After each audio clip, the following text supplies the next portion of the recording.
இந்த வீடியோவில் நம்ம என்ன பார்க்க போறோம்னா, மகர ராசிக்காரர்களுக்கு மே 2026 எத்தகைய ஒரு பலன்கள் நிறைந்த ஒரு மாதமாக இருக்க போகுதுன்னு பார்க்குறோம்.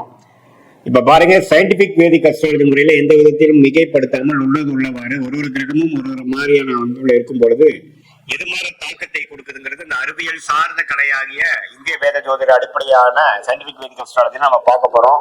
எதையும் மிகைப்படுத்தாமல் பரிகாரங்கள் அது மாதிரி விஷயத்துக்குள்ளெல்லாம் போகாமல் உள்ளது உள்ளவாறு எது மாதிரி பலனை கொடுக்க போகுது, உங்கள் கர்மவினை எப்படி இருக்குது, எது மாதிரி விஷயத்தை உங்களுக்கு ஜாதகத்தில் அடுத்து வரக்கூடிய அமைப்பு கொடுக்க போகுதுங்கிறது நம்ம பார்க்க போறோம். இது ஒரு பொதுவான பலன் தான். இப்ப பாருங்க, மகர ராசிக்கு 2026 மே மாதம் எப்படி இருக்குன்னா, ராசி 6ஆம் இடத்திலே நீடித்திருக்கிறார் மாதம் முழுவதும். குருவே பாத்தீங்கன்னா ஜூன் மாதம் தான் பயிற்சி அடைகிறார். மே மாதத்துல எந்த மாற்றமும் இல்லை. 3ஆம் இடத்துல சனி இருக்கிறார். 7 நாள் சனியிலிருந்து நீங்கி இருக்கக்கூடிய மகர ராசிக்காரர்கள் ஓரளவுக்கு மீண்டு வாழ்க்கையில முன்னேறக்கூடிய அமைப்புக்கு வந்துட்டு இருக்கீங்கிறதா உண்மை. 2ஆம் இடத்துல ராகு, 8ஆம் இடத்துல கேது இருக்கிறார். இப்ப இது மாதிரி ஒரு ஆண்டு கிரகம் சஞ்சாரம் இருக்கும் பொழுது மாத கிரகம் எப்படி இருக்குன்னு பாத்தீங்கன்னா, செவ்வாய் பாத்தீங்கன்னா மீனத்திலேயே ராசி அதிபதியோட முதல் 2 வாரம் இருந்து சில மன சஞ்சலங்கள், சில ரெஸ்ட்லெஸ்னஸ், சில கோபதாபங்கள், சில சௌரிய கோளாறுகள்லாம் மே மாதம் 2 வாரம் முதல் 2 வாரம் மகர ராசிக்காரருக்கு செவ்வாய் சனியோட சேருவதனால் கொஞ்சம் அது மாதிரி ஒரு தாக்கங்கள் இருக்கு. ஆனா மே செகண்ட் ஹாஃப்ல இருந்து பாத்தீங்கன்னா செவ்வாய் சனியோட விலகிறது நல்ல அமைப்பு. 4ஆம் இடத்துக்கு 10ஆம் இடத்துக்கு செவ்வாய் பார்ப்பது தவறு இல்லை. அதே சமயத்துல புதன் பாருங்க 4ல இருந்து 5க்கு மாறி 5ஆம் இடம் என்று சொல்லப்படுகிற சுக்கிரனோட வீடாகிய ரிஷபத்துக்கு வருவது அருமை. அதே மாதிரி சூரியனும் 5க்கு வரார். அப்புறம் மாத கடைசியில பாத்தீங்கன்னா சுக்கிரனும் 6ஆம் இடத்துக்கு போறார். சுக்கிரனே 5ஆம் வீட்டுல ஆட்சி பலத்தோடு இருக்கிறது அருமையான ஒரு time. So golden time May second week, third week, fourth வீக்ல இருந்து வரக்கூடிய செகண்ட் ஹாஃப் ஆஃப் மே மாதம் மகர ராசிக்கு ஒரு நல்ல அமைப்பு இருக்கு. காதல் கை கூடக்கூடிய அமைப்பு, குழந்தைகளால் நல்ல கல்யாணமான தம்பதியருக்கு குழந்தைகளால் நற்செய்தி, குடும்பத்துல குதூகலம், வண்டி வாகனம் சேர்க்கை, வீடை வசதிப்படுத்திக்கிறது, அது மாதிரி பல நல்ல விஷயங்கள், ஆரோக்கியமான விஷயங்கள், கலகலப்பாக இருக்கக்கூடிய விஷயங்கள், சுப விஷயங்கள் நடக்கக்கூடிய அமைப்பு மகர ராசிக்காரர்களுக்கு மே 2026 குறிப்பா சொல்லணும்னா செகண்ட் ஹாஃப் ஆஃப் மே அற்புதமாக இருக்கு. அதை நீங்க கரெக்டா யூஸ் பண்ணிக்கணும். அந்த நேரத்துல பாத்தீங்கன்னா ஏனோதானு இல்லாம வரவேண்டிய வாய்ப்புகளை கரெக்டா நீங்க உபயோகப்படுத்தி கொண்டு இந்த குரு, சுக்கிரன், அதே சமயத்துல புதன், அது மாதிரி கிரகங்கள்லாம் நல்ல ஒரு வசதிப்படுத்துவதற்காக ஒரு சுப விரயத்தை கொடுத்து நல்ல வாழ்க்கையில அடுத்த லெவலுக்கு நம்ம போகக்கூடிய அமைப்பை கொடுக்கிறார். வெளிநாடு விஷயங்கள், வெளிமாநில விஷயங்கள், சுப செலவுகள், இது எல்லாமே இருக்கு. அதே சமயத்துல வருமானமும் இருக்கு. இது அற்புதமான ஒரு காலத்தை நீங்க மகர ராசிக்காரங்க இவ்வளவு தூரம் கடந்த 2-3 வருஷமாலாம் ஜென்மசனி, அஷ்டம சனி எல்லாம் தாக்கி ஜென்மசனி, பாத சனியிலிருந்து வெளியில் வரக்கூடிய மகர ராசிக்காரர்களுக்கு இந்த வாய்ப்பை கரெக்டா யூஸ் பண்ணிக்கணும். காதல் விஷயத்துல இருக்கிறவங்க, காதல் செய்து கொண்டு இருக்கிறவங்க, காதல் கை கூடக்கூடிய அமைப்புகள் இருக்கு. பேரண்ட்ஸ் கிட்ட இருந்து பர்மிஷன், கன்சென்ட், ஒத்துழைப்பு, பர்மிஷன் கிடைக்கக்கூடிய அமைப்புகள்லாம் உண்டு. அதே மாதிரி கலைத்துறையில் இருக்கக்கூடிய, மீடியா துறையில் இருக்கக்கூடியவங்களுக்கு நல்ல ரெகக்னிஷன் வாய்ப்புகள் உண்டு. வெளிநாடு போகக்கூடிய அமைப்புகள் உண்டு.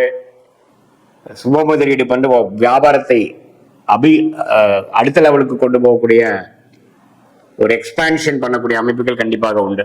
ஸோ மகர ராசிக்காரர்களுக்கு பார்த்தீங்கன்னா இதுவரை கொஞ்சம் மே மாதம் 2 வாரம், மார்ச் மாதத்திலாம் கொஞ்சம் சிறு சிறு பிரச்சனைகள், மன சஞ்சலங்கள் நாள் பாதிக்கப்பட்ட மகர ராசிக்காரர்களுக்கு இது ஒரு நல்ல மாற்றமாக மே 2026 குறிப்பா சொல்லணும்னா செகண்ட் ஹாஃப் நல்ல ஒரு வாய்ப்பாக இருக்கு. அதை நம்ம யூஸ் பண்ணிக்கணும். மாணவர்களும் பாத்தீங்கன்னா புதன் சுக்கிரனோட வீட்டுக்கு நல்லா புரிதலோட, ஒரு ஆம்பிஷனோட, கிளாரிட்டியோட, கான்ஃபிடன்டோட படிக்கக்கூடிய அமைப்புகள் மாணவர்கள் காம்படிட்டிவ் எக்ஸாம் எழுதுறவங்களா இருந்தாலும் சரி, 10th 12th எக்ஸாம் எழுதுறவங்களா இருந்தாலும் சரி, மேற்படிப்புக்காக என்ட்ரன்ஸ் எக்ஸாம் போறவங்களா இருந்தாலும் சரி, ஒரு நல்ல அமைப்பை கொடுக்கக்கூடிய ஒரு அமைப்பு இருக்கு. இந்த டைம் நீங்க நல்லா யூஸ் பண்ணிக்கணும். இது ஒரு பொதுவான பலனே தவிர உங்களுடைய ஜென்ம ஜாதகத்துல எது மாதிரி தசா புக்திகள் போய்கொண்டிருக்கிறது, உங்களுடைய லக்னம் என்ன, உங்களுடைய நட்சத்திரம் அவிட்டமா, திருவோணமா, உத்திராடமா அப்படிங்கறதெல்லாம் பார்த்து உங்க தசாபுக்திகள் எப்படி போய்கொண்டிருக்கிறது, அந்த தசநாதனும் புக்திநாதனும் இப்ப கோச்சாரத்துல எது மாதிரி அமைப்புல போயிட்டு இருக்காங்க அப்படிங்கிற விஷயத்தெல்லாம் நம்ம பார்க்கும் பொழுது நம்மளுடைய கர்மா எது மாதிரி விஷயத்தை காட்டுது, இந்த பொதுவான பலனை காட்டிலும் இன்னுமே துல்லியமான பலன்கள் என்ன, தசா புக்தி அந்தரம்னு நம்ம பிரிச்சு தசைய வருட கணக்கில் பார்த்து, புக்திய 2 வருடம் 3 வருடம் லெவல்ல பார்த்து, அந்தரம் பாத்தீங்கன்னா மாத கணக்கில் பார்த்து, சூக்ஷமம் வார கணக்கில் பார்த்து எது மாதிரி விஷயங்கள் நமக்கு காத்திருக்குது, எது மாதிரி பிராப்தங்கள் நம்மளோட ஜாதத்துல இருக்கு, எது மாதிரி விஷயங்கள் நமக்கு சரி வராதுங்கிறதெல்லாம் தெரிந்து அதுக்கு தகுந்த மாதிரி